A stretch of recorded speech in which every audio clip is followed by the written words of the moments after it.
Why Monarchy? Part 2. For Part 1, click the button right over there. Monarchy is a dirty word in the modern vernacular. Saying that you're pro-monarchy makes you sound like you're pro-authoritarian rule. You're pro-abuses from the elites. That you're against freedoms for the average person.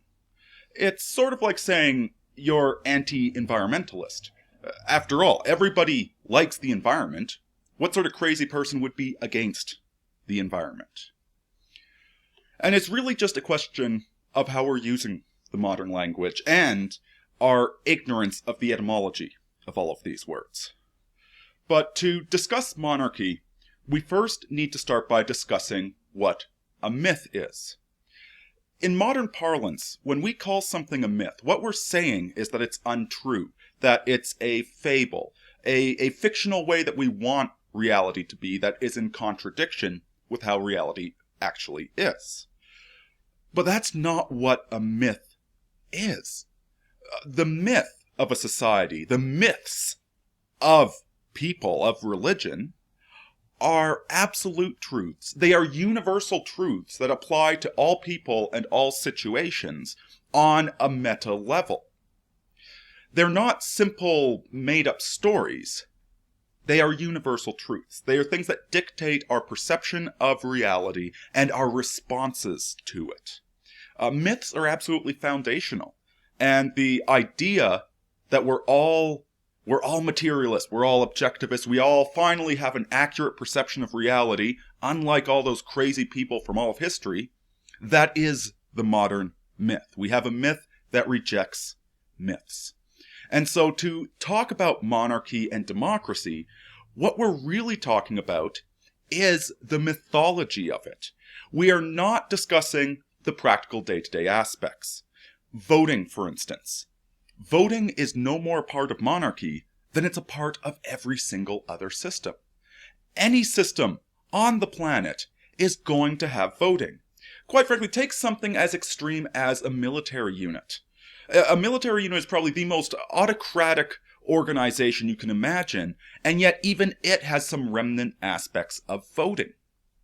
The troop commanders are going to see how their troops are doing. They're going to talk to their troops and understand what's going on for them.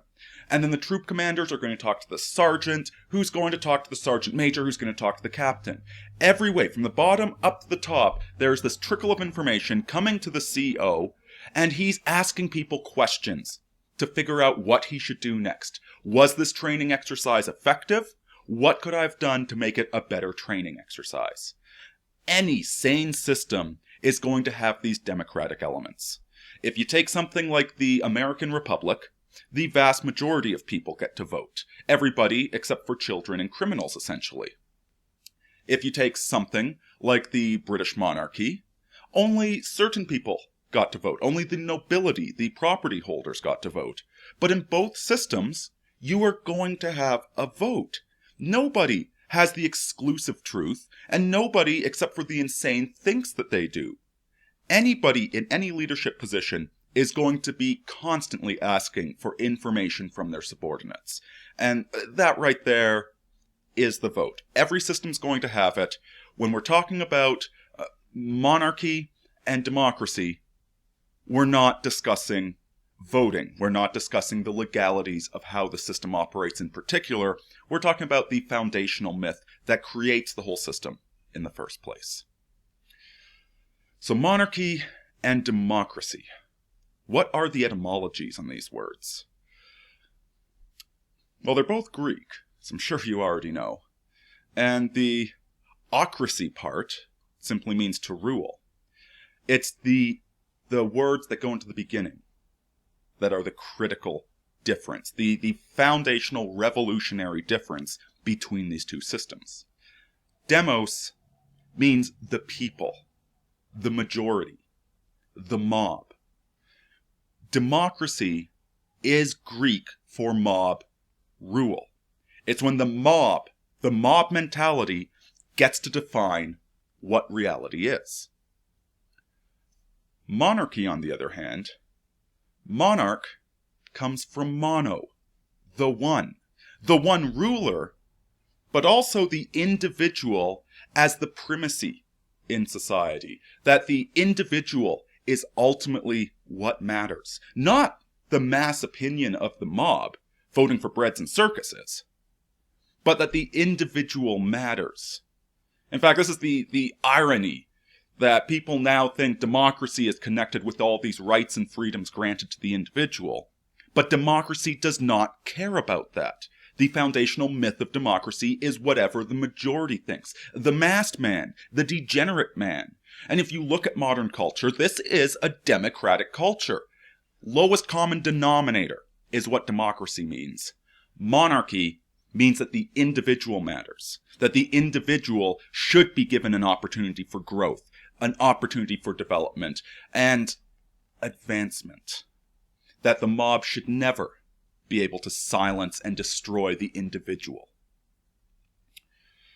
Plato wrote about this in the Republic, and he summed it up thusly. I am paraphrasing, but it is thusly. Monarchy is when the greats in society elect one of their number to protect them from the mob. The greats know that the mob is full of uncivilized cannibals. They are a bunch of wild animals who have absolutely no grammar, no logic, but are extremely prone to falling for rhetoric. And so the greats, to protect themselves from the degenerates, who are more than happy to rip apart everything that the greats have in society, they elect a monarch who sets an example and tries to encourage the masses to imitate the greats.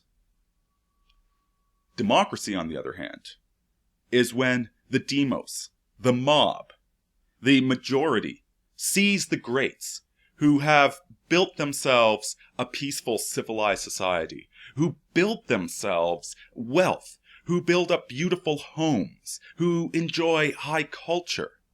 And out of their venal jealousy of these people, who they think somehow stole this wealth from them when they refuse to create their own wealth and destroy their neighbor's wealth, they vote for a tyrant. And the tyrant then confiscates the wealth of the greats and hands it over to the demos, who consume it and produce nothing and destroy civilization. See, at the heart, it's the individual. The primacy of the individual is what creates civilization. Civilization, that thing that we're all willing to self-sacrifice for, does not come from the majority. It comes from the individual. The majority only ever cares about the short term. The mob wants the degenerate, easy culture. They want hamburgers, and they want candy, and they want free sex without consequences. And they will vote their way into getting this until there's no more wealth left to redistribute to them. They have no long-term thinking, and they're not willing to self-sacrifice for the sake of their neighbor. They are cannibals that want to rip their neighbor apart.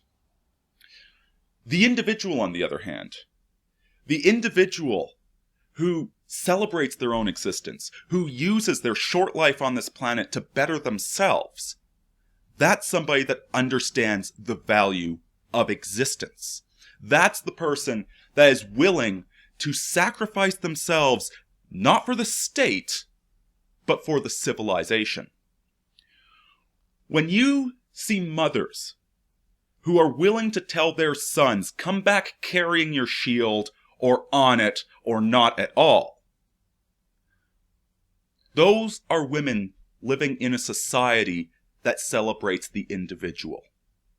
And because they are individuals, they are willing to sacrifice themselves or their progeny for the sake of the civilization. The democratic mother, the mass mother, the single mother, is not willing to sacrifice anything. Her children are number one to the detriment of everybody else. Now, as I said, monarchy is a dirty word nowadays. And democracy is a friendly, happy word. Even though the American Republic is not supposed to be a democracy, even though that's nowhere in the foundational documents of it. So if we're going to talk about monarchy for an American citizen, it's best to avoid the word monarchy, isn't it? Let's consider for a moment Heinlein and his book Starship Troopers. In Starship Troopers, the right to vote, the franchise, is earned by displaying pro-social values that you're willing to sacrifice not to be obedient to the state, but for the sake of the civilization. And only those who have that inner nobility are allowed to have the voting franchise. This doesn't encompass all forms of greatness. As he clearly lays out in the book, even a retard will be given a dangerous job if the retard wants to be part of civilization and vote. Because, as Heinlein said, better to have a retard voting who loves his country than a sociopath who doesn't. But at the end of the day, what you get this elite, these people that hold sway over civilization, who are willing to sacrifice themselves and who jealously guard their vote. They're not going to throw it away. They're not going to give it to just anybody. They don't view the massed opinion as the intelligence of the civilization. These are all people that served in the army, and these are all people that experienced being a private, not knowing what to do, and looking to your leadership to guide you. And then they themselves become the leadership for civilization. That is monarchy. The original system set up in the United States was monarchy at its deepest mythological level. It was not democracy. There was no mass franchise. It was property holders alone who were supposed to be voting. The sort of people that volunteered for the military. And it's only over the past couple of centuries, thanks to that filthy revolution in France, that now people think it's a democracy. Mob rule. Versus the importance of individuals being allowed to think for themselves and speak their mind. Why monarchy? Because our individual freedoms matter. Irini out, folks.